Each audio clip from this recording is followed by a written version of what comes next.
तो आज का लेट कोड प्रॉब्लम है minimum deletions to make string balanced. इस क्वेश्चन में हमें क्या करना है, हमें बोला हुआ है हमारी जो स्ट्रिंग होगी ना उसमें बी जो है वो कभी भी ए से पहले नहीं आना चाहिए। अगर आता है तो हमें कितने ए या बी रिमूव करने पड़ेंगे कि स्ट्रिंग जो है वो बैलेंस हो जाए। बैलेंस मतलब ए हमेशा स्टार्ट में होंगे और बी उसके बाद होंगे। अगर इसको आप बैलेंस करोगे तो ये कैसी होनी चाहिए, 4 ए होने चाहिए देन 4 बी होने चाहिए, पर ऐसा इसमें नहीं है। तो हमें क्या क्या रिमूव करना पड़ेगा कि हमारी स्ट्रिंग बैलेंस हो जाए।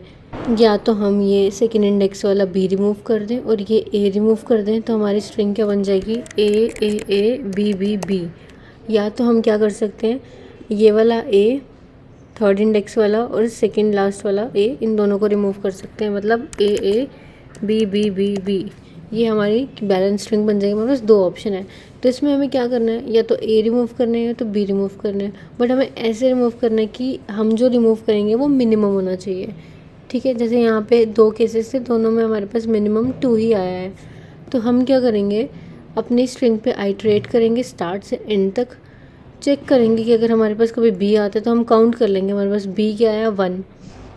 ओके, बी का काउंट लिया हमने, 1 हो गया।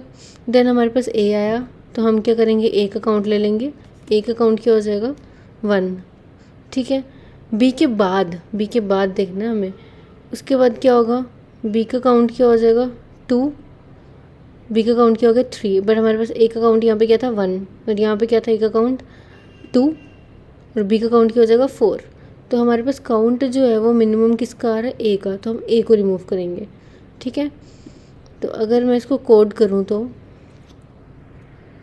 एक हमने ले लिया अपना आंसर, एक ले लिया बी का काउंट। हमने ए का काउंट क्यों नहीं लिया वो मैं आपको बताती हूँ। इसमें क्या होगा, अब अपनी स्ट्रिंग में जब हम आइटरेट करेंगे,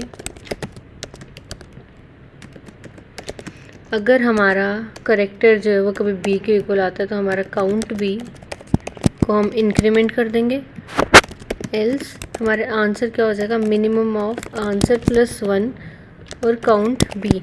अब आंसर 1 प्लस 1 का क्या सीन है, यहाँ पे मैंने काउंट ए लेने की जगह आंसर को ही एज अ काउंट ए जो है वो रिप्रेजेंट कर दिया।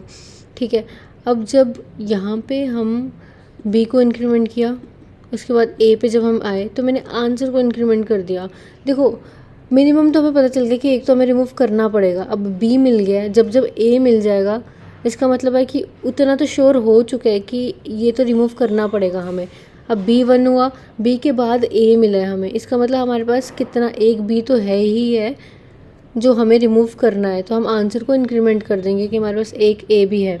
ठीक है, अब यहाँ पे बी क्या हुआ, 2 हो गया, 3 हो गया। अब हमारा ए जो है वो क्या हो जाएगा, 2, मतलब हम आंसर में इंक्रीमेंट कर देंगे। आंसर हमारा मिनिमम क्या हो गया, 2। तो हमें ए, क्योंकि बी के बाद आ रहे हैं ना उतने ए, तो जो कम चीज़ होगी, अगर बी कम होंगे तो हम बी रिमूव कर देंगे, अगर ए कम होंगे तो हम ए रिमूव कर देंगे, तो तभी यहाँ मिनिमम लिया हुआ है। और एंड में हम क्या करेंगे, अपना आंसर जो है वो रिटर्न कर देंगे। इसकी स्पेस कॉम्प्लेक्सिटी तो है वो ऑर्डर ऑफ 1 नहीं होगी, क्योंकि हमने कोई एक्स्ट्रा एरे या कुछ भी डेटा स्ट्रक्चर नहीं लिया है। और इसकी time complexity order of n होगी, क्योंकि हम स्ट्रिंग में ऑर्डर ऑफ n मतलब स्ट्रिंग का साइज़ जो हमारी s स्ट्रिंग है, क्योंकि हम उसमें आइटरेट कर रहे हैं। आई होप समझ आ गया होगा। Thank you.